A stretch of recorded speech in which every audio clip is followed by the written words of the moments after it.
En este programa, descubriremos que el ruido en las grandes ciudades, la edad, el tabaco, la obesidad y la diabetes son solo algunas de las causas por las que podemos perder el sentido del oído.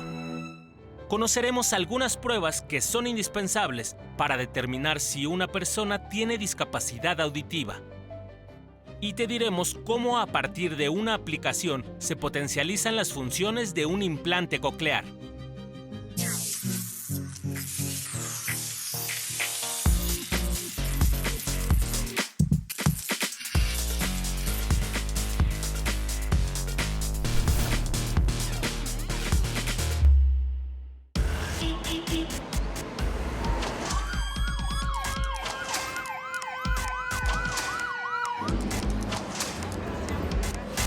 Bienvenidos a Factor Ciencia, soy Lucía Vázquez y es un placer saludarlos en esta ocasión desde un tramo de la Avenida de los Insurgentes, una de las arterias más importantes de la Ciudad de México. Y estamos aquí tan solo para mostrarles un ejemplo de lo que el ruido puede provocar en nuestro organismo. En esta emisión vamos a conocer cómo han avanzado la ciencia y la tecnología para resolver los trastornos auditivos. Un tema interesante. Si tomamos en cuenta que cualquiera de nosotros, desde el nacimiento o en otra etapa de nuestra vida, puede padecer la ausencia o la deficiencia en la capacidad de oír, así como otras enfermedades relacionadas. A esto se suma la contaminación sonora. Recordemos que la Ciudad de México es una de las ciudades más ruidosas de todo el mundo. Un tema que no se pueden perder. Esto es Factor Ciencia. Comenzamos.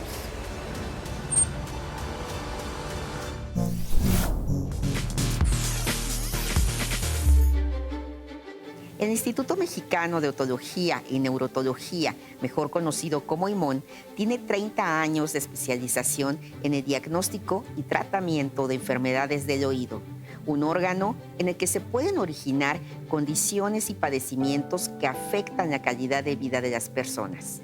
Y a propósito del tema, ¿ustedes saben cómo está conformado el sistema auditivo? Vamos a ver.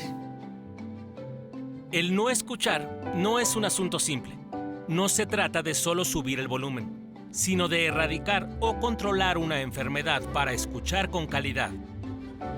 Cada caso es personal, las causas son diferentes, por lo que la deficiencia auditiva debe ser tratada por un especialista que identifique con precisión qué estructura se encuentra dañada para brindar el tratamiento correcto.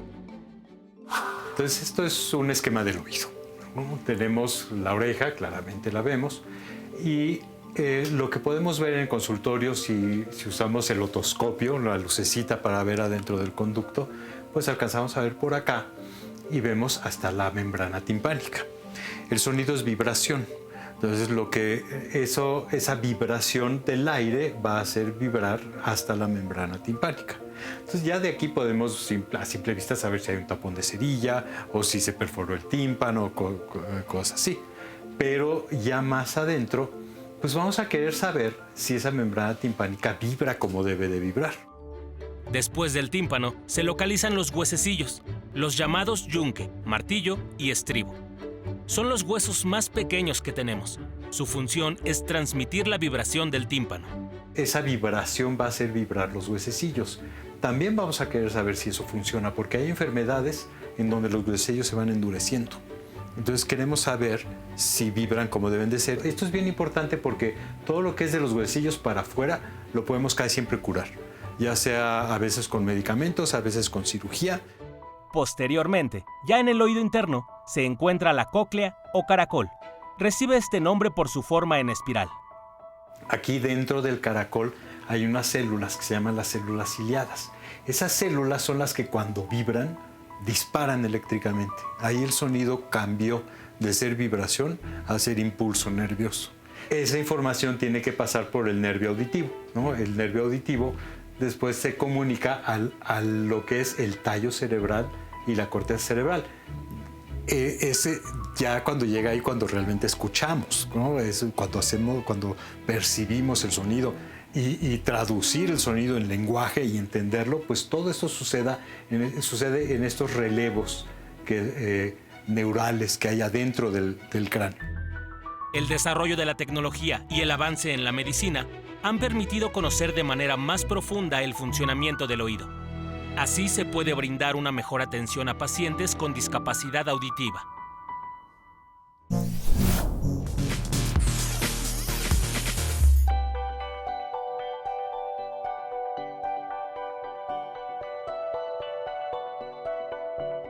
Nos encontramos en el Instituto Mexicano de Otología y Neurotología en la Ciudad de México y vamos a conversar con la doctora Berenice Rivera. Ella es audióloga y nos va a hacer un recorrido sobre la tecnología, el equipo que se encuentra en este instituto para diagnosticar diferentes trastornos de audición. Muchísimas gracias por abrirnos las puertas, doctora. No, gracias a ustedes por venir y interesarse sobre estos temas tan importantes para la salud de todos los mexicanos, ¿no? Así es.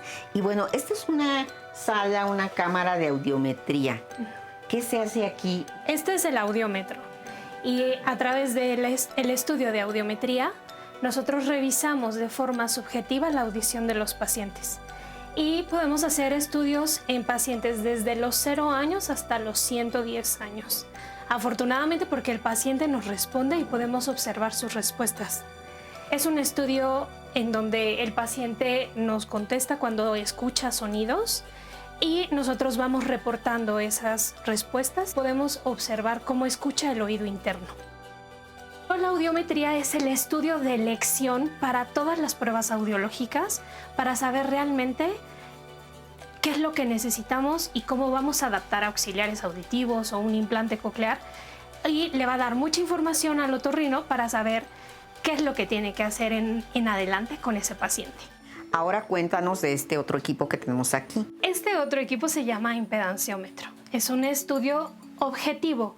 El paciente no responde, él no nos dice si está escuchando o no. Y lo que hace es darnos la medición del oído medio y de cómo se mueve la membrana timpánica. Junto a este otro aparato están los reflejos estapediales. Los reflejos estapediales nos dan la información de los huesecillos y cómo se mueven dentro del oído medio, pero también nos dan la información de cómo se protege nuestro oído ante sonidos fuertes. Entonces es muy importante también realizar este otro estudio cuando tenemos molestia para sonidos fuertes.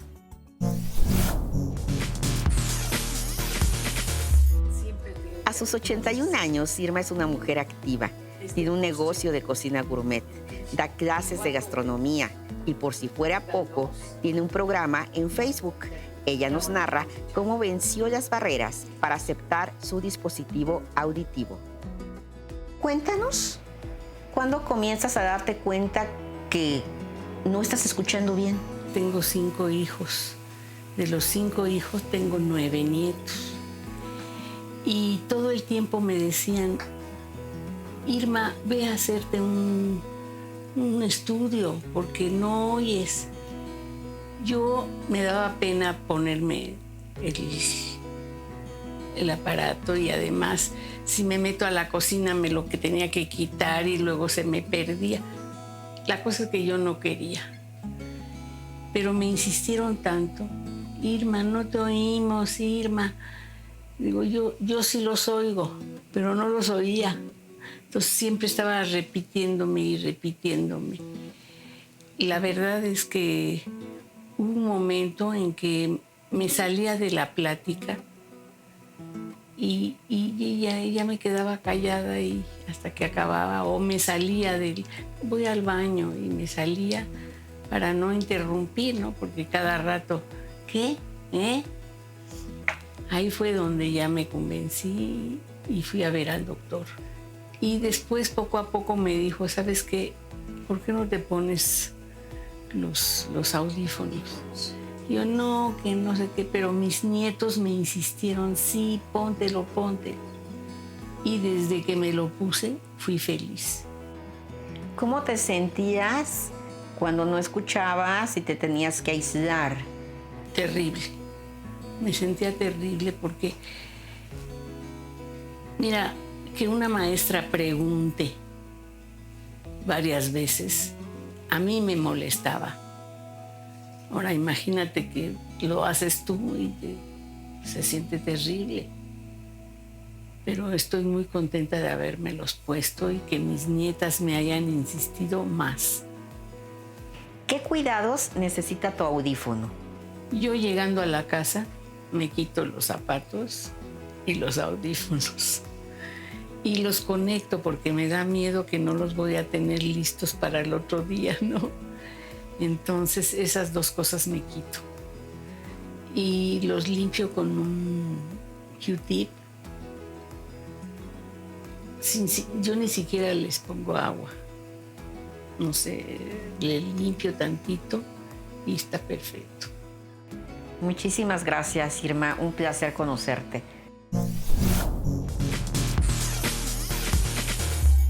El no escuchar a menudo lo relacionamos con el envejecimiento. Sin embargo, es algo que surge a cualquier edad. La exposición a ruidos fuertes, algunos medicamentos, enfermedades maltratadas y hasta la herencia genética pueden ser el origen de la pérdida del oído. Al nacimiento tenemos entre 2 y 3 niños por cada 1000 que nacen con pérdida auditiva profunda. Es una estadística comparable a la que hay en otros países del mundo. En etapa temprana se puede presentar otitis o inflamación del oído medio. Esta infección generalmente es causada por bacterias o virus, después de una infección en vías respiratorias. De ahí que una forma de disminuir el riesgo de pérdida del oído en niños pequeños es vacunarlos contra enfermedades como la influenza. Ya en pacientes jóvenes es un poco menos frecuente que suceda y empieza otra vez a incrementarse la incidencia de problemas, pues pasando los 25 años, cuando empieza a haber una enfermedad que se llama autoesclerosis, en que los huesecillos del oído medio se van osificando, en particular el último de los 3 huesecillos. Y más adelante empiezan ya en general por ahí de los 40 años a veces las pérdidas de audición que están influenciadas por ruido en ciudades.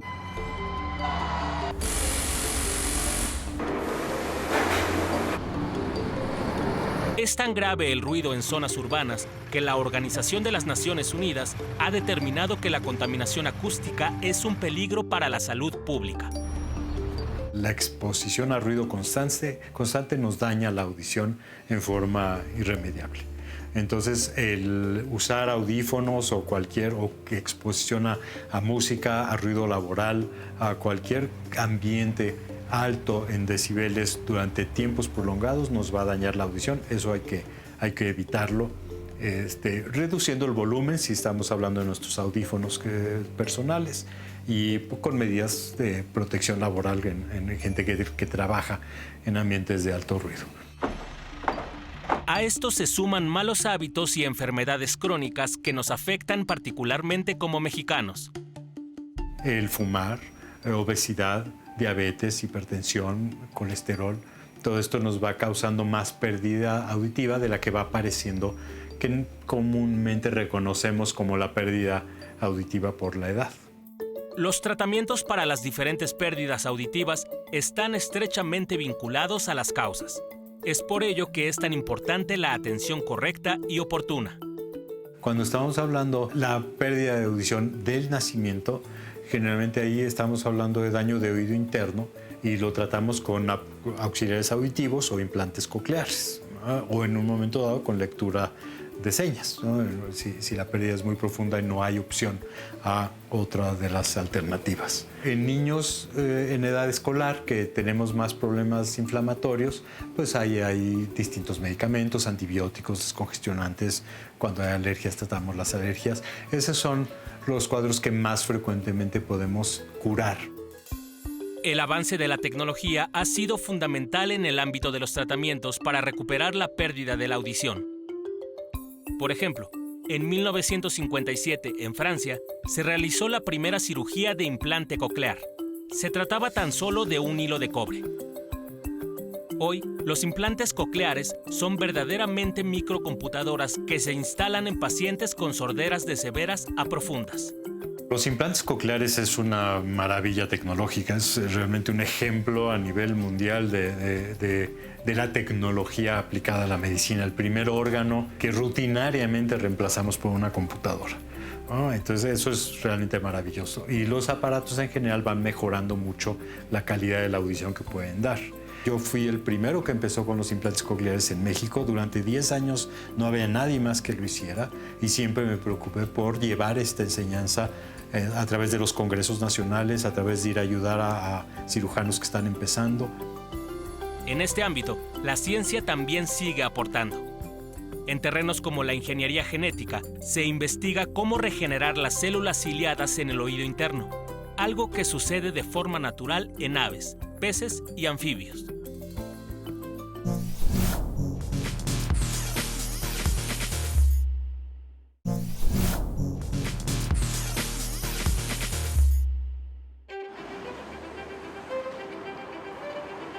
Vayamos nuevamente con la doctora Berenice Rivera para continuar conversando sobre la tecnología que se aplica para detectar enfermedades del oído.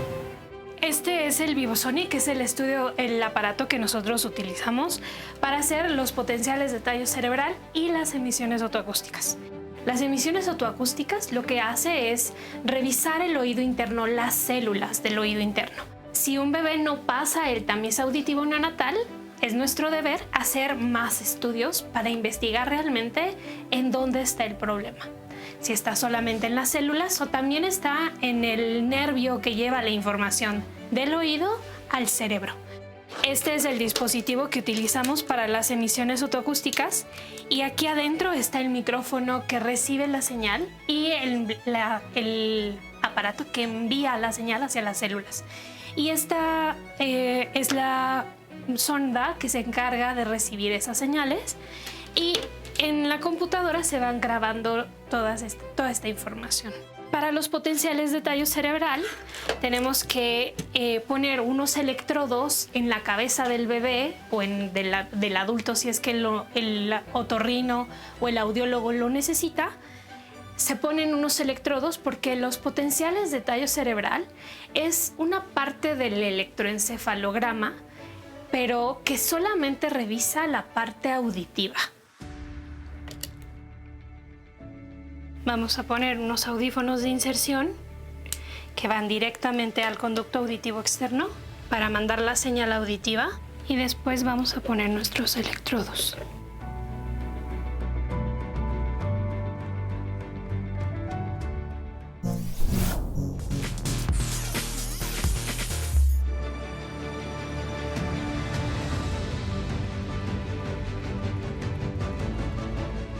Conozcamos la historia de Lilian, profesionista, madre, esposa, todo parecía estar bien en su vida, hasta que un día se percató que ya no escuchaba igual. Lilian, platícanos cómo empieza tu problema de audición. Mi problema auditivo es una hipoacusia congénito degenerativa. Yo nací con algo de audición, la suficiente para aprender a hablar, y conforme pasaron los años fui perdiendo poco a poco la audición. ¿Cuándo exactamente empecé a perder audición? Eso no lo sé. Lo único que sé es cuando me fue ya una cuestión discapacitante, ¿no? Que es cuando yo ya no podía entender el lenguaje. Es más o menos me sucedió como a mis 20 tardíos, o sea, casi hacia los 30. Para mí era muy evidente porque yo acababa de ser mamá y no escuchaba a mi bebé llorar. Yo cuando acudo al doctor, muy claro me explicó cuál era mi diagnóstico y me hizo ver, o sea, para mí la única solución era colocarme un implante coclear. Es una cirugía de cabeza. Entonces, el miedo de la intervención quirúrgica y luego me va a servir, va a funcionar, voy a volver a escuchar, va a ser como antes, muchas expectativas. ¿Cómo cambia tu vida con el implante? Mi vida cambió completamente. O sea, yo siempre que platico de la experiencia de tener un implante, hago mucho hincapié en decir, o sea, no es como que te van a colocar el implante, entonces entras apagado y sales del quirófano prendido. No, o sea, es una experiencia muy distinta. El paciente decide colocarse el implante se somete a la cirugía y después de la cirugía hay un plazo, un par de semanas en las que se tiene que curar la herida por donde se hizo la intervención quirúrgica, y después de ese tiempo se coloca la parte externa del implante, que es el receptor. Ya te han programado y conectado el receptor, es que empiezas a recibir el impulso auditivo. Empieza tu experiencia como persona con implante coclear, de que empiezas a utilizar el implante, a que puedes decir que entiendes los sonidos a tu alrededor, también pasa un tiempo. O sea, el cerebro tiene que aprender a esa nueva forma en la que le está llegando el sonido, que es distinta a como uno escuchaba antes. Hay algo que me parece fantástico, que tú tienes una aplicación que le da ciertos usos a tu implante. Platícanos de ello. Yo cuando me implanté me puse un modelo que se llama Nucleus 6. Y de ahí, al poco tiempo, salió este nuevo modelo que traigo yo, que es el Nucleus 7, que tenía la peculiaridad de que Apple desarrolló una aplicación para el teléfono. Ahorita creo yo que ya está para todos los Android. Se llama Nucleus Smart. Yo desde aquí puedo programar el volumen. O sea, si siento yo que el ruido en el que me encuentro es muy, muy fuerte, yo puedo bajar el volumen. Tengo programas para, por ejemplo, en ambientes ruidosos, en ambientes silenciosos, o sea, que mejora la percepción del sonido en mi implante. Y tengo otro programa que es para cuando estoy yo platicando con alguna persona y quiero quitar el ruido que hay a mi alrededor. Esta aplicación también te ayuda muchísimo a los papás para saber que los niños están usando el implante. Puedes ver cuántas horas utilizaste el implante. Pueden saber dónde está el implante. Y la otra cosa es que yo me puedo conectar a todas las funciones de audio de mi teléfono directamente. Ya no necesito ningún aparato extra que me haga de intermediario con el teléfono. Entonces ya cuando yo contesto el teléfono, el sonido lo tengo directamente en el implante. Y eso ayuda muchísimo porque quitas el ruido de por medio. Muchísimas gracias, Vivian. No, hombre, gracias a ti. Un placer. Continuamos con la doctora Berenice Rivera. Doctora, ¿qué es lo que tenemos aquí? Bien, justo ahora te voy a hablar acerca de la parte que más me apasiona de mi trabajo, la calibración de implantes cocleares. Entonces, aquí afortunadamente tenemos todos los cables para programar las 3 casas comerciales más importantes: Cochlear, Advanced Bionics y Medel. Y tenemos para programar desde los implantes más viejos hasta los más nuevos en todas las marcas. Para los que no están familiarizados con los implantes cocleares, ¿qué son? Los implantes cocleares son un dispositivo tecnológico, una microcomputadora que se implanta en el oído y tiene una parte interna y una parte externa.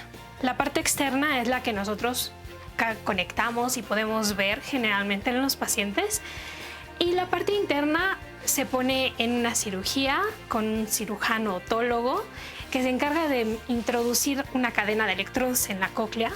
Y estos electrodos lo que hacen es estimular al nervio de manera eléctrica para que el paciente escuche nuevamente.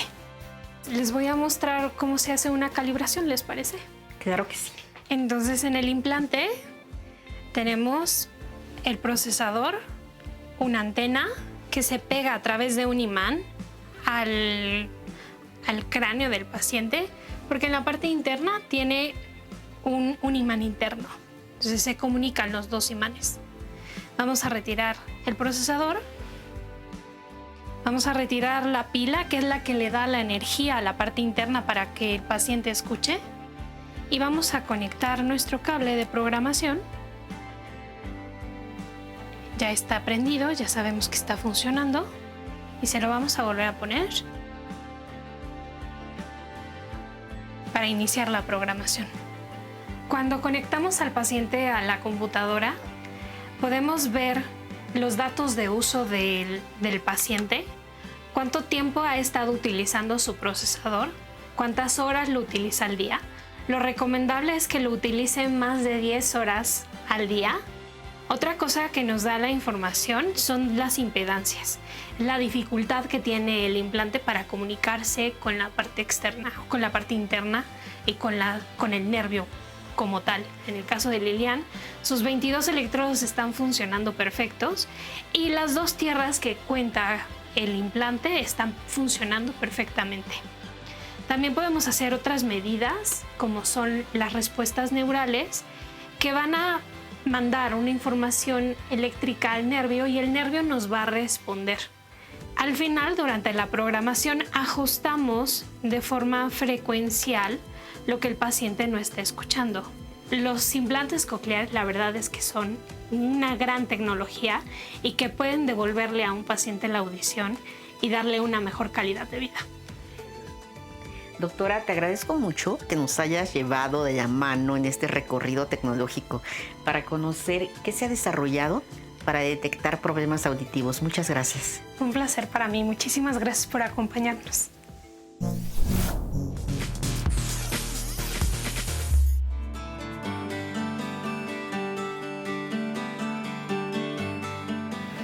Espero que haya sido de su interés esta emisión, donde tuvimos oportunidad de conocer la ciencia y la tecnología que se emplea para el diagnóstico de enfermedades del oído, así como diferentes tratamientos. Reconozcamos al oído como un sentido que nos comunica con el mundo a través del sonido. Nosotros nos despedimos desde la Avenida de los Insurgentes en la Ciudad de México. Pueden seguirnos a través de Facebook, YouTube o visitar nuestro portal. Nosotros seguimos investigando el mundo de la ciencia y la tecnología para llevarlo hasta su pantalla. Yo soy Lucía Vázquez, esto fue Factor Ciencia, nos vemos hasta la próxima.